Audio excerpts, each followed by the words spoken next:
listening to StreetClothes, the podcast that takes you beyond the four walls of the hospital and into the lives of clinicians who live passionately no matter what happens to spark their hearts.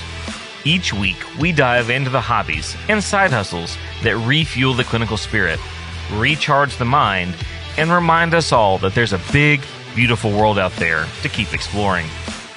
StreetClothes, because life happens outside of scrubs.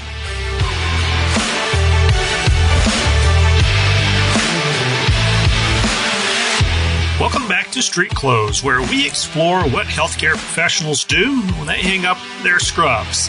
And today, we're riding the waves into the world of surfing. That's right, we're going to talk about the art of gliding across water on what's essentially a sleek, floating piece of, well, it might have used to be in wood. Now it's probably fiberglass and who knows what else that we'll learn about in today's episode. Pretty far from the sterile halls of a hospital, wouldn't you say? Now, you might be thinking, isn't surfing just for beach bums and adrenaline junkies? Well, grab your stethoscope and prepare to have the notion wiped out. Surfing has drawn all kinds of people from all kinds of walks of life, including plenty of healthcare professionals looking for the perfect balance to their high-stress careers. So, what is it about surfing that keeps people coming back? For starters, there's something almost meditative about it. When you're out there on the water watching out for the next wave, it's just you, your board, and the ocean.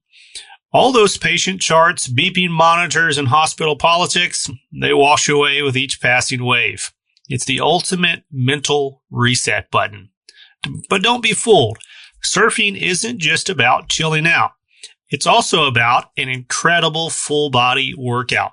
From paddling out, which is basically like doing endless pull-ups, to the core strength that's needed to pop up and balance on your board, surfers develop a functional fitness that serves them well in those long hospital shifts. Who needs a gym when you've got the ocean out there for free, right? What's fascinating about the surfing community is the camaraderie. There's an unspoken bond between surfers and a mutual respect for both each other and the power of the ocean. It's not unlike the bonds that are formed between healthcare workers who understand the unique challenges of their profession. When you spot another surfer in the lineup who works in healthcare, there's an immediate connection. You both understand the value of this escape. Obviously, surfing isn't just a hobby. It's a lifestyle, and for many, it's a form of therapy. It's about finding balance, both literally on the board and figuratively in life. Whether you're catching epic barrels or just paddling out for a sunrise session before you go in for a long shift, the ocean offers a place to process the emotional weight that comes from caring for others. So, to all you listeners out there thinking about giving surfing a try, we say go for it. You might just find that the skills that make you great at patient care, persistence, adaptability, and calm under pressure, might make you a natural on the waves as well. And remember, whether you're reading vital signs or reading the ocean, being present in the moment is key. Now, without further ado, let's dive into today's conversation with a healthcare professional who has found his balance riding the waves when he's not saving lives.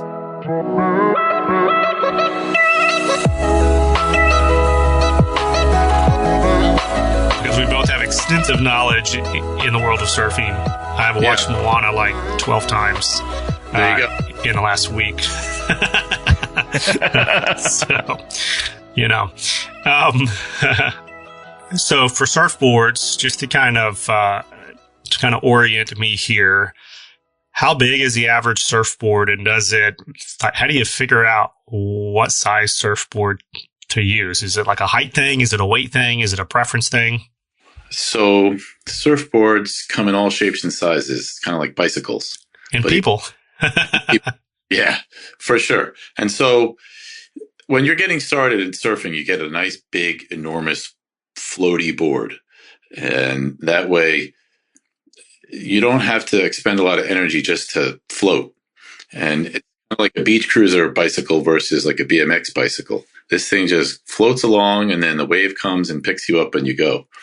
As you get more skilled, then you can get less length on your board because it becomes more maneuverable. So these bigger boards, typical length for a surfboard where that someone's learning on is about 9 feet or so. That's considered a long board. And they have a lot of volume and thickness. And so you just lay down and they float. But a smaller board, like a 6-foot board, has a lot less volume and it sinks. So it's just more challenging. One of the most exhausting parts about surfing is paddling. So you need to get from the beach out to where the waves are breaking. And so if you have this big, long, enormous floaty board, you can paddle out without getting exhausted, especially if you're new. But if you have a little potato chip that's only 6 feet and half of it's underwater or 2/3 of it's underwater, by the time you get out to the waves, you're spent. So is it cheating to use the jet skis to pull you out? I mean, let's just be real. But how many times have I wished I had a motor under my board? So it depends, if you're a purist. Well, in reality, if you're in crazy critical waves, then a jet ski is the right move. If you're just because you're not getting out otherwise, right? Yeah, able to be rescued also. But if you're just a rich jet ski or a friend who's got a rich friend with a jet ski and he's or she's pulling you around, I don't know, you might make some enemies in the water. Now, just clarify for me, because I have never surfed in my life. I know nothing of the sport, but the waves don't crash right on the shore. Like you have to go out like quite a ways. And a lot of times the bigger waves and the bigger spots that you go to, like you actually have to be transported to that because they're offshore. The waves actually break farther out. Right. So essentially what happens is a storm generates wind, and then the wind disturbs the surface of the water. And then that disturbance travels along many miles, ultimately organizing in waves. Just like a marathon has 1,000 runners at the start, and then they all start to group around the same amount of time per mile. So then the 6 milers and the 6 minuters and 5 minuters and so on, they all cluster together. So if you have a storm that's way off the shore and it travels a long distance, the waves have different periods, different wavelengths, and all those different wavelengths waves will group together in clusters and create what's called a wave train, and they'll all arrive on the shore according to how long it is between peak and trough, their wave period. Now, they have to hit something on the bottom to disturb the trough to make it kind of jack up and break. And usually that's just as you approach the shore, the sand gets, or the beach gets shallower and shallower and shallower, and then the ocean turns into the sand. And so that's called the beach break, where the trough of the wave hits the bottom and then the energy gets pushed upward and then the wave breaks. Other times it will be interrupted by a coral reef that's, anywhere off the shore. So if you have a reef, you have a mile, between the reef and the beach. Once the wave hits the reef, it gets interrupted and starts to jack up. And so to answer your question, some of them will break 50 yards offshore, 20 yards offshore, and then some of them will be several miles because there's a certain trench or shallow enough area with something that's sticking up from the bottom that breaks the waves, passage. Gotcha. So like, I'm thinking like Mavericks, or even where they had the Olympic events where it was like quite a ways offshore because it was getting broken up by a coral reef, right? Or some underwater structure, usually a reef. Yes. So what's the craziest thing you've ever seen while surfing? Like we're going to talk about the mechanics of surfing and the waves and everything else, but unrelated to the actual event of surfing, what's the craziest thing that you've seen animal-wise, or just like random thing on the beach-wise or in the sky-wise? Like what's that one thing that sticks out to you? A humpback whale breached about, 20, 50 yards from where I was. And so where I live, there's a certain section that's broken up by these jetties. And I was in the corner of one section, and then the next jetty over, which is basically like a city block, I just saw something flying out of the water and then bam, right on its side. And I was, holy crap, that was a whale, like 50 yards from me. So yeah, that was probably the craziest, but I've seen plenty of seals, lots of dolphins, amazing sunrises and sunsets, but that was the craziest thing I've ever seen. Like with the whale, did that make you feel, I mean, well, yeah, I don't want to put words in your mouth. What did that make you feel? Like, what was that feeling going back to seeing that? Oh, there's a whole entire world under there that I don't even know about. I mean, I know about, but nonetheless. Yeah. I mean, for me, that would be terrifying. Like, I would be absolutely like, I'm done. I'm back in the shore. But sea monster. Yeah, there was one, a friend of mine, and this school of fish, they looked like manta rays, sort of, but they swam kind of on their sides. So it just looked like a fin, but it looked like a bunch of fins. And I was with buddies and I was like, because I've seen a dolphin fin, I don't know, hundreds of times. And they have a very distinct non-shark looking fin. But this thing, a bunch of them. And I was, 75 feet away or 75 yards offshore with one of my buddies. And I was like, listen, man, I don't know what these guys are. I got to get out of here right now. And that was, that was the spooky factor. The whale was more like, holy crap, that was enormous. I'm glad it didn't land on me. But the fin situation was, okay, it's time to go now.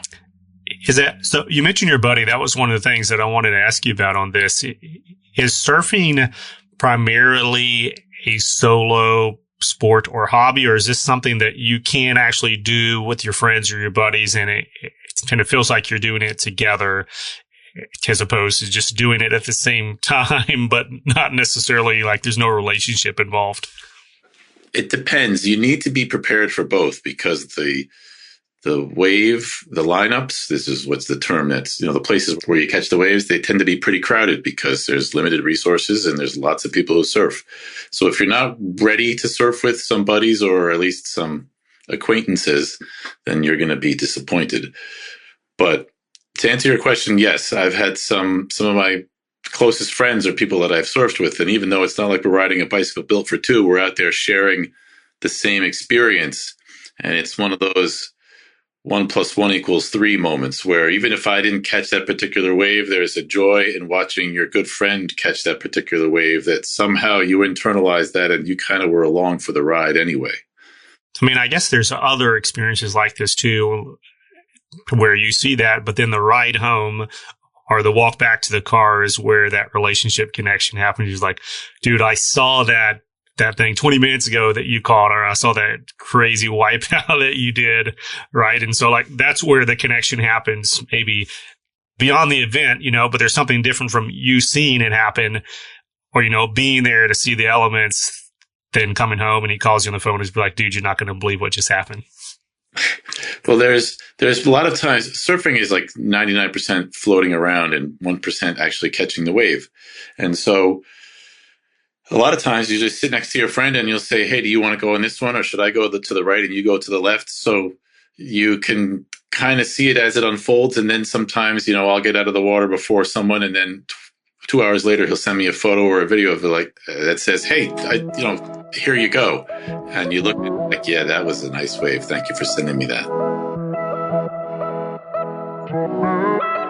Did you know approximately 3.5 million people participate in surfing across the United States as of 2023, making it one of the fastest growing board sports in the country? No surprise, California actually leads the nation with about 1.1 million active surfers, followed closely by Hawaii, Florida, and the Carolinas as the most popular states for surfing in the U.S. The average age of American surfers has increased to 34 years old, reflecting the growing number of people who continue surfing well into their adulthood and middle age.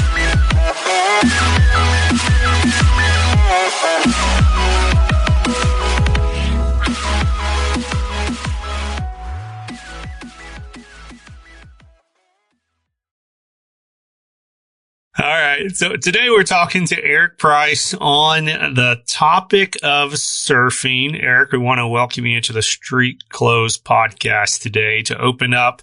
It's funny. I think one of the first conversations we had, like the idea and the concept of surfing came up, and it might have been like a quick number two to the fact that you also play the guitar.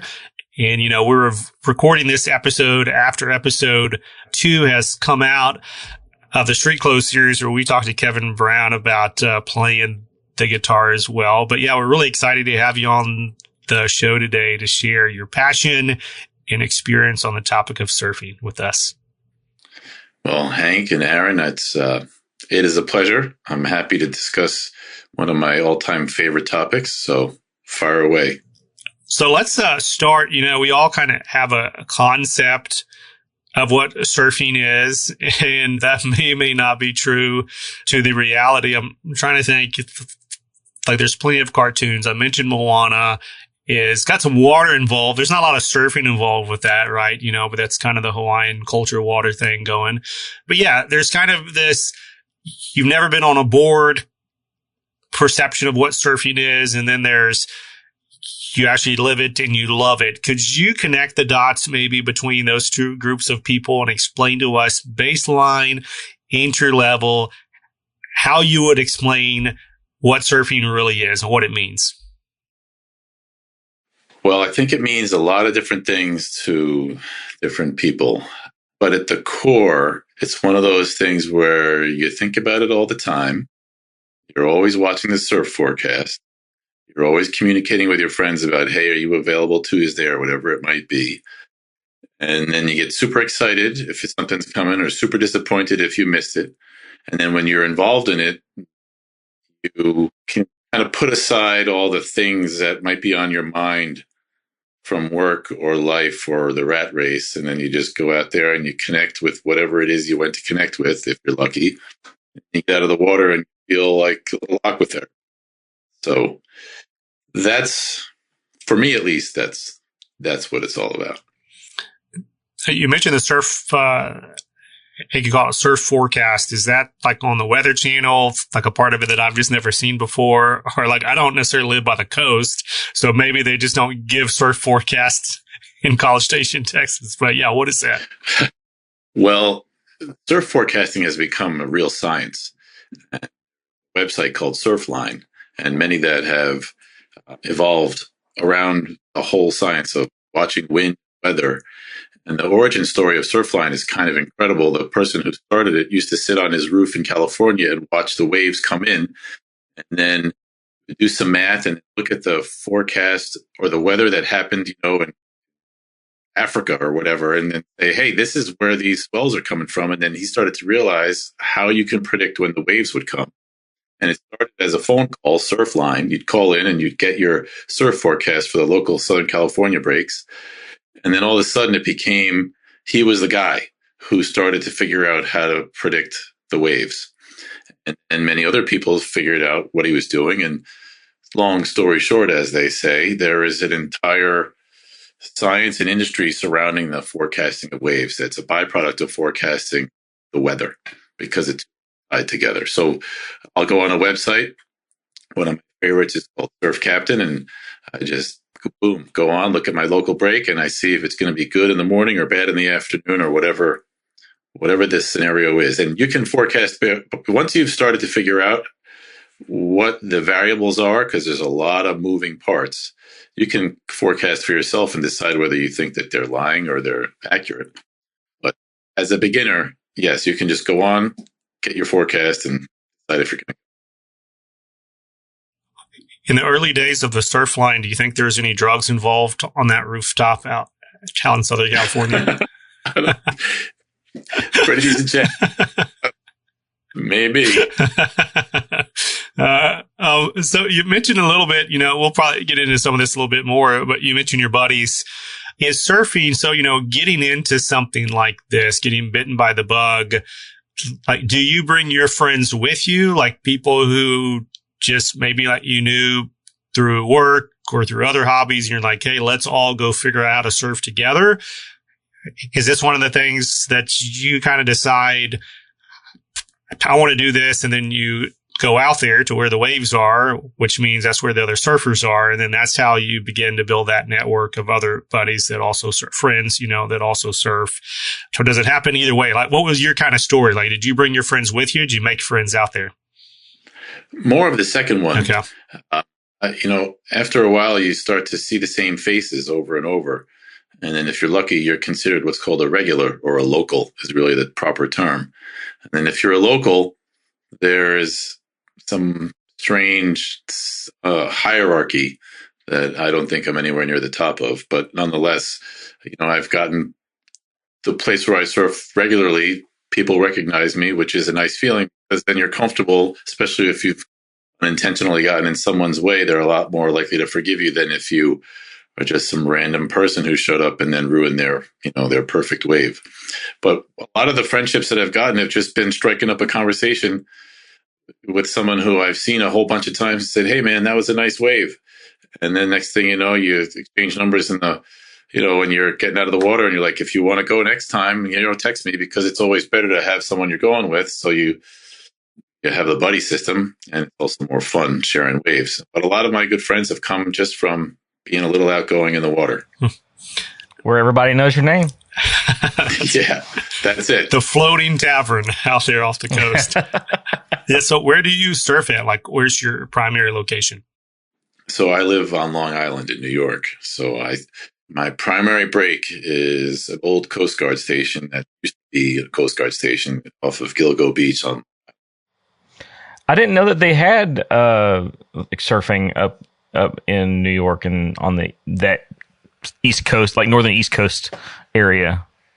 Yeah, there are a lot of places to surf in New Jersey and New York, and it all is dependent upon the direction of the wind. If you're lucky enough to be able to go from one to the other, then you can score some waves, with more than one set of wind. But for me, I got a short window. So if the wind is offshore and it's north, I go to Gilgo or Long Beach and rock and roll. Is there a particular demographic, Eric, when you think surfer? And maybe this is a myth busting opportunity, maybe not. I don't know. Maybe the cliches are true. So are they all like 6 foot, blonde, kind of buff, tan guys that are out there surfing with like puka shell necklaces and like board shorts? Or is that just kind of what Hollywood tells us? It's a little of both. It depends on where you go. So I learned in Southern California, and it was a little bit more like the stereotype was a little more what you described. But like anything else, there's all shapes and sizes. And then when I came to New York and I surfed in New York, it was a lot more of the typical New York accent in the water, which I was so used to the Southern California vibe. And then I got to New York, which is theoretically a little more aggressive demographic. I was like, wow, look at this. There's New Yorkers in the water. But it was just interesting and stereotypes are so obnoxious, but they kind of exist, based on something. And to answer your question, depends where you go. And where I am, there's definitely that vibe, but it's not sunny in summer all the time. So you're in your wetsuit and you realize that not everyone is 6 foot and buff, and some people could lose a little weight, gain a little weight, and the wetsuit doesn't hide anything. So, which is why you'll probably never see me in a wetsuit there. All right, so let's talk about how you first got into this. Like, was it a friend that you knew that brought you along? Was it just an opportunity, like on a vacation? Talk to us about that first wave you ever caught. All right, so I worked for 1 year in Southern California, and it was in Laguna Beach, Dana Point, and that was the prototypical surf culture. And I grew up in New Jersey, and we went to the beach pretty regularly, but I never really saw anyone surf and said, oh, wow, let's try that. But then when I got to Southern California, when you like a surfboard, you'd get one like at the age of 3. It was just part of it. You get a bike, you get a skateboard, you get a surfboard. It was so much of part of the fabric of their culture. So I was taking over for someone else, and he was leaving, going to Chicago where there's no ocean, obviously. So he said, hey man, $100, you're going to have this surfboard, non-negotiable, it's yours. I said, all right. And so then I found someone to give me a lesson or two. And then I realized, holy cow, I got to do this. And I've always loved the outdoors, mountain biking, hiking. And this was just such a simple, easy thing to say, yeah, I'm all in. So, but in terms of my first wave, I'm sure it was a complete disaster. I took some lessons, and then I was in Southern California. There's pretty much, I don't want to say always, but if you have very low standards for the quality of surf you're willing to ride, you can get in the ocean 5 out of 7 days a week. So like anything else, you have to get up the learning curve. So I would just go every single morning I possibly could before work. Whether the waves were terrible or great, it didn't matter. I just wanted to get more comfortable. And so I don't necessarily remember my first wave, but I remember my first few good waves. And I'll tell you, once I got those, I was like, okay. Is the feeling adrenaline? Is it like the challenge? Is it the technical skill? Kind of what's driving like you? Like, I know the answer to this is going to be different depending on which surfer you're talking to, right? But for you personally, like, what is it about those early waves and now these many years later that you're still surfing? Like, what are you continuing to chase wave after wave? It's strange because there's the white water, the wave breaks, and then it just pushes in a bunch of white foam that has enough energy to get you to hydroplane. And then the board starts to take off and you stand and you can balance and ride it. So that's like what a beginner will do. They'll just ride the white water. But then once you've sorted out the mechanics of popping up and balancing, then you go to where the waves are breaking, and you catch them before they actually turn into white water. And then you can kind of come down the face of the wave. And there is a moment where you see the little bump on the horizon and you say, okay, something's coming. And then you paddle over to where you think it's going to take off, or you're going to be able to take off. And if you're lucky, you've got the right spot.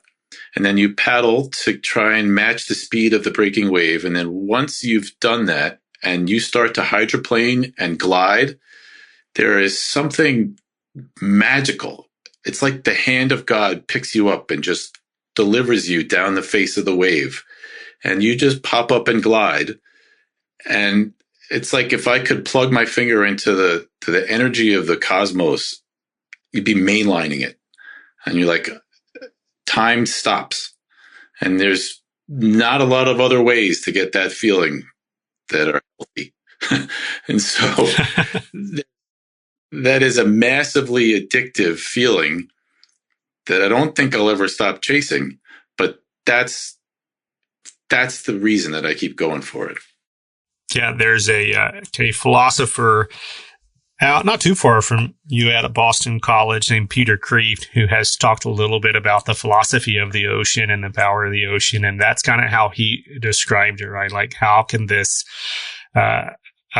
massive thing, this body of water, just the sound at which can calm you, but then also, to your point, the power, the amazing power, and beyond just the water, the life in the ocean, like the whale story that we told earlier, too, that pops up every now and then to remind you you're not alone in this massive thing and you can't control it. Obviously, that's part of the excitement probably too, that it's not like surfing at the water park, right? Like where you just turn on the water and you get on your boogie board thing and then you do it for 10 minutes until it's the next guy's turn, right? Like you're timing, you're hoping, you're giving it a shot, and many times you're missing your shot, and that's what makes it that much better, right?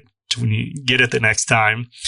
Talk through that average or the typical day. I guess there's not an average day, but we started a little bit earlier talking about the surf line and the surf forecast. That's kind of number one, right? Is it even worth going out today, I guess, is your first consideration. And if it is, what does the day look like from that point on? So typically I'll keep an eye on the forecast and watch it for 5 to 7 days beforehand. And then as the night before approaches, there's always this stuff there's some excitement surrounding, packing your gear. It's like mission to Mars. I got to get all my stuff ready. But the morning of, the wind is one of the major determinants of whether or not you're going to have good conditions. And the wind is calmest in the mornings and the evenings. And so I usually go at first light, and first light can be, 5 a.m. sometimes. And so I'll get up sometimes, 4:15 in the morning, put on my wetsuit, and have my coffee and drive over to the break, get in the water the minute, you can see, and then surf until I either exhausted or I have to go to work or come home. Half the time I'll just go straight to work because, it's not like I need to wash my hair. I just dump some water over my head and then change into my work outfit and off I go. Take off my wetsuit and change and run. So a typical day will be, squeezing every last minute of time in the ocean. And the beauty of it is I get to see the sunrise. It's typically, there's obviously plenty of other hardcore people out there who are going to arrive early, but many times I'll be leaving while many people are arriving. And it was nice to just get it kind of quiet and calm. So you mentioned earlier that in Southern California, you could go 5 out of 7 days a week. How often do you get to go in New York, where the weather's a little bit different? It's very variable. When you have hurricane season, you get a lot more activity. So you can go pretty regularly then. And then in the winter, you get these nor'easters, so you can go then. In the summer, it tends to be a lot of high pressure systems, and high pressure doesn't produce waves. So a lot of times you'll be sitting around or riding very small waves, which are still fun. I got no issue with, I understand that sometimes it's slim pickings and you have to widen your boundaries for what you're, willing to enjoy, but it's not nearly as predictable. There'll be some times where you don't go surf for 6 weeks. And then there's other times when I'm lucky enough to go like 4 days in a certain week. And it's all dependent upon whatever storm is happening offshore. Let's talk cost here, Eric. One of the visions for these kinds of conversations is, introducing other clinicians to creative hobbies or side hustles or passions that folks get into. But the question is always, okay, let's say I'm kind of convinced I'd love to ride the hand of God as you described it. What's that going to cost me to get into surfing? Well, it depends on how fancy you want to get. Let's start that way. An entry-level surfboard you can get for maybe $100, $150. We were discussing, the sizes of boards and so forth, and how a board is very good for a new surfer and how it's accommodating and so forth. And there are these really very good quality boards you can get for like $100, $150. They're called Wave Storms. I've got them for my kids. They're forgiving. They're foam on top, so that if you fall on it, it's got a little give instead of, more of a solid board, the traditional boards. So for that, you can go and get one on Amazon for $150 and you're off and running. And then if you're lucky enough to do it in the summer, you just need board shorts and a rash guard and some wax. And then you're, probably a good idea to pay someone for some lessons. But once you're advanced or, you've gotten what you need out of that learner board, you can spend $1,000, $1,200 on a new board if you wanted to. But like anything else, Craigslist, you can get a lot of good stuff for not as much and then get going. You mentioned wax. What is wax for? The surface of the surfboard is slippery, so wax is for grip and traction. So when you pop up, you don't want to slide all over the place. And so you wax the board, and now you have a sticky surface, so you're stable and locked in. That's funny. I always thought it was waxing the bottom of the board, and here I am not knowing what the heck I'm talking about. It also, the wax smells amazing. There's one called Sticky Bumps there's all kinds of brands, but the one that I use is called Sticky Bumps, and it smells like blueberries. That's the one that I learned on when I was, 20 years ago. And that's the brand I've stuck with. And whenever I smell that smell for like 2 seconds, I'm just like in a magical place. Like, it's crazy how it imprints on your brain. Yeah. So are there any of those board waxes that are like shark deterrent smells? I don't know what sharks think about blueberries, but sharks don't like blueberries. I'm fine. Okay. Yeah. Nothing smells like seals or like dying fish or anything that you're putting on your board, I guess. There's like a tuna flavored wax, but So let's talk about the risk part of it. Obviously the number one thing that, most like just normal folks think about if you're like, okay, yeah, you're surfing out there in the water. What about the risk for sharks and shark attacks? Talk us through how you deal with that risk, but also there's probably other risk that maybe are much more common that folks should just consider before they get out on the board?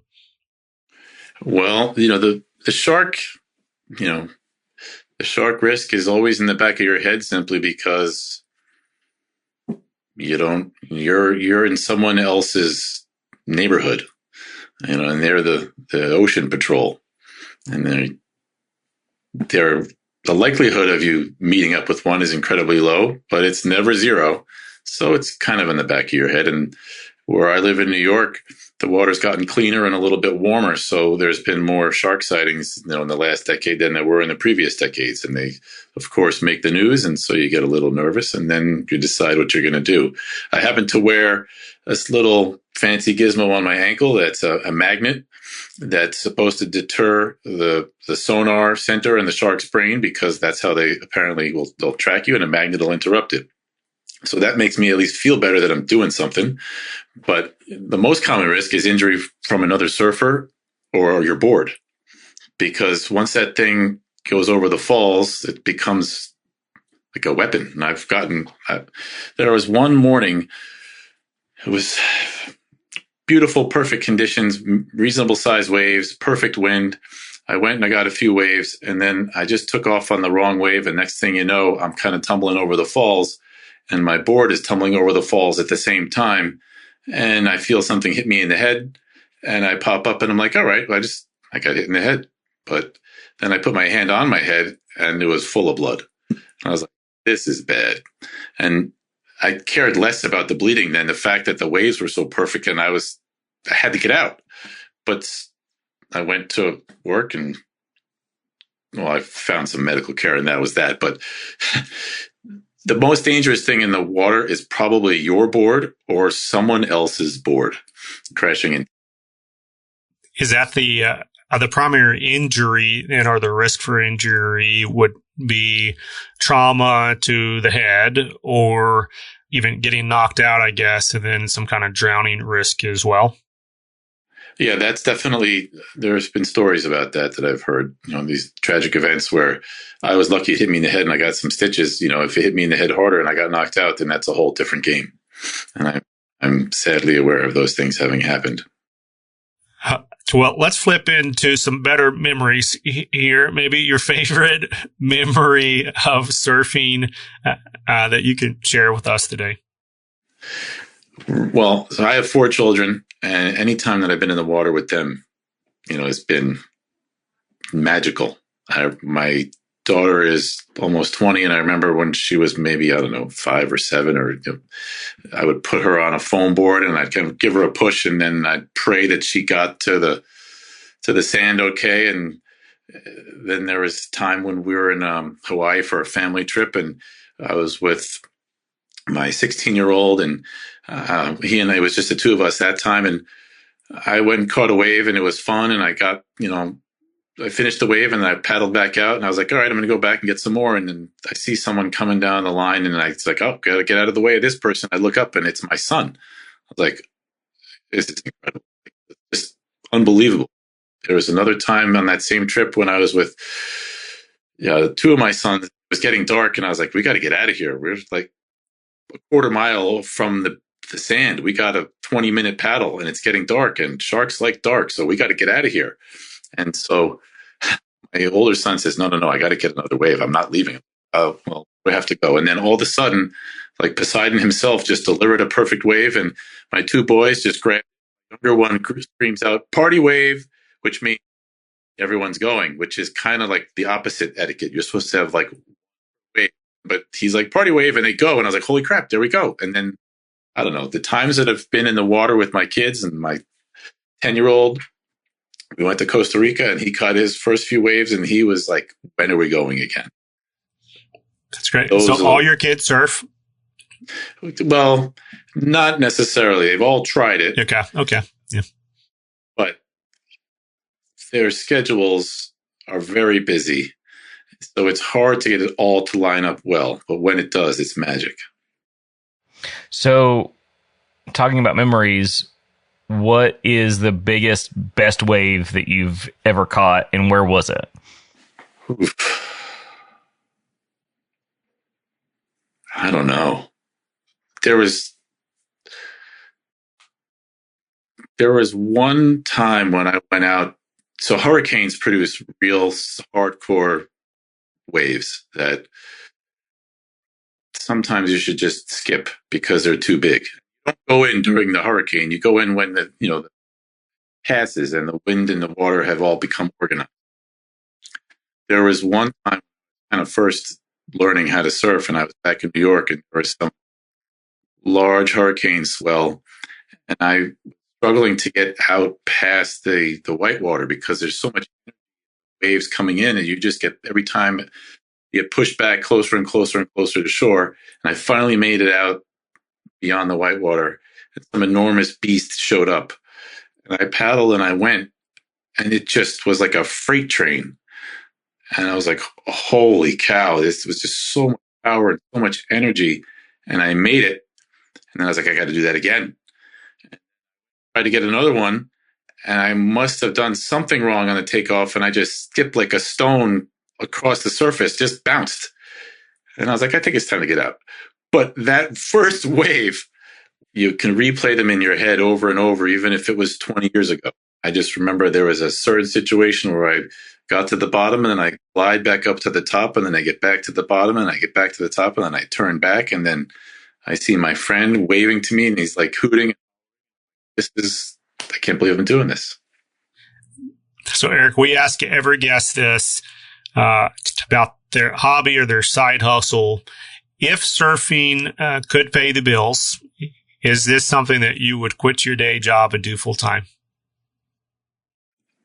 So that's a tough question, because when what you're doing for fun and as an outlet becomes something you're doing for work, the pressure has changed. Now my pressure is, how am I going to find time to do this and squeeze it in among my obligations? But I'm paying the bills. And the pressure is self-imposed. Man, I got to get in better shape so I'm not sucking wind when I'm trying to get out there, or I have to work on my form. Then the pressure changes to, I got to go and perform well so that I can get sponsored and travel all over the place and so on. So the surfing lifestyle, as romanticized and perfect as it might seem, it's a bit of a grind. And I'd hate to turn something that I love like this into a grind, because it takes some of the purity out of it for me. But if you said, here's the same paycheck, now go surf, I say fine. Because then I wouldn't have to worry. I'd be all right, fine. This is cool. Let's do it. Good. Okay.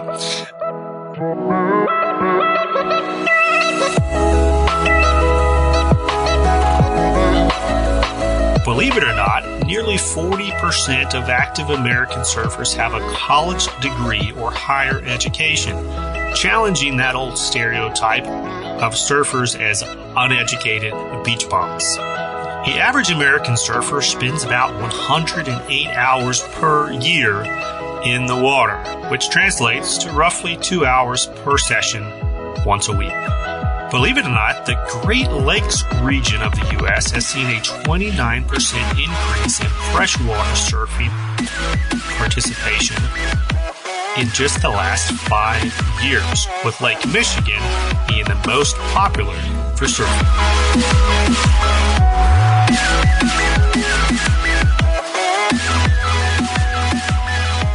Well, speaking of paycheck in your day job, obviously you do work besides surfing, and you work in the clinical environment. So we've held off the entire episode as usual. What is it that you do when you're not out there catching the biggest wave you can? I'm an orthopedic surgeon. I do sports medicine. I fix shoulder and knee problems in the operating room. I've also developed a training app called OR Ninja to help people who are onboarding, whether they are a sales rep or a scrub tech or an SPD tech or a resident, learn about surgical instrumentation and surgical workflow. And if there's anybody that's curious about that OR Ninja piece, we did interview Dr. Price a couple seasons ago on the Beyond Clean podcast. So just look up the gamification episode. Really interesting conversation, Doc. So let's connect the dots here. If there are dots to connect, some folks like to keep it separate and say there's nothing in common and that's why I do it. But do you feel like your passion and experience that you've been sharing on this episode about surfing, does it have anything to do with being an orthopedic surgeon or, with creating this gamification innovation that you're working on with OR Ninja? There is an enormous amount of overlap because at some point, if you're a surfer, you're going to get into a situation where you're starting to wonder, why am I here in this ocean? Because maybe the waves are bigger than you thought, or maybe you just took a bad wipeout, or maybe you almost drowned. And if you can't stay calm in those situations, then you'll drown. There's no doubt about it, because that's it. Once you're under the water and you get anxious, you consume more oxygen, and then game over. And especially in the early part of my career as a surgeon, there were many times during those cases when I was operating where I thought, okay, I need to stay calm. And it's not like just calm in an argument. It's calm with someone's life on your OR table. You have to stay focused and deal with whatever's in front of you without decompensating. And when I was training in my fellowship, I mentioned I was in Southern California and I had an incredible mentor. His name is Wesley Nottage. And we used to call the fellowship the Surf and Scope Fellowship. And it was really a parallel because I learned to surf when I was 30. And, there's a learning curve that you have to ascend. And the skills that he was teaching me, I had the basics, but I still had to ascend to the next level. So the challenges that I felt in the ocean of like persevering and being willing to overcome, the fundamentals under my belt and so on, they paralleled getting to be able to do more and more in the operating room. So I would say it's the same journey, just your parallel universe. I imagine the bigness and the power of the ocean again in that clinical environment. You're just reminded again and again, you cannot challenge and overcome the human body in the way that, you may think, right? Like get all the degrees, get all the training, get all the experience, but there's always going to be something that you didn't know, you didn't expect. The body, to the patient or the device did something that was different this one time. And now you're left there making those decisions, right?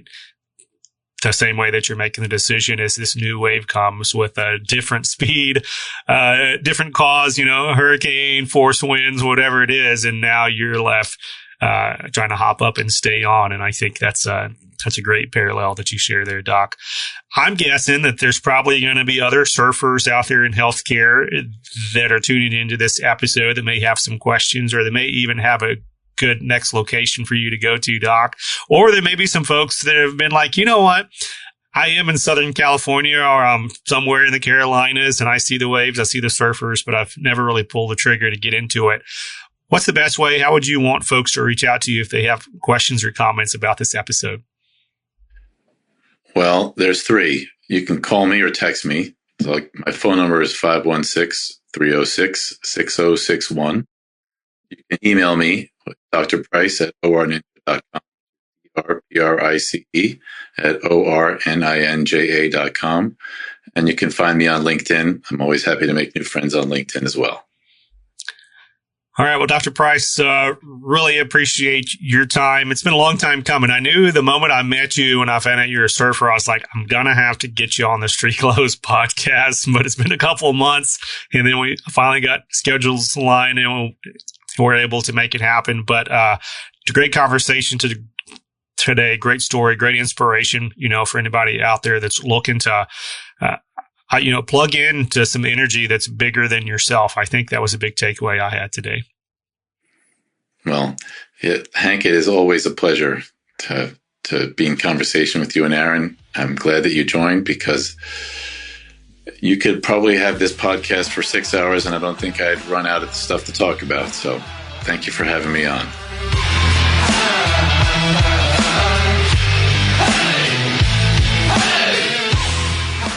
That was Dr. Eric Price, an orthopedic surgeon in the New York area, sharing his passion for the ocean. and more specifically, riding its waves, surfing. Thanks for listening to this episode of Street Clothes, where we explore the lives of clinicians outside of the hospital. If you enjoyed this conversation, make sure to leave us a 5-star rating and review wherever you get your podcast. We'd love to hear from you. Please don't hesitate to reach out with an interest that maybe you have taken up outside your department. That's a wrap for this episode of Street Clothes, proudly brought to you by the Healthcare HQ Network. Now, get back to what moves you, because life happens outside of scrubs.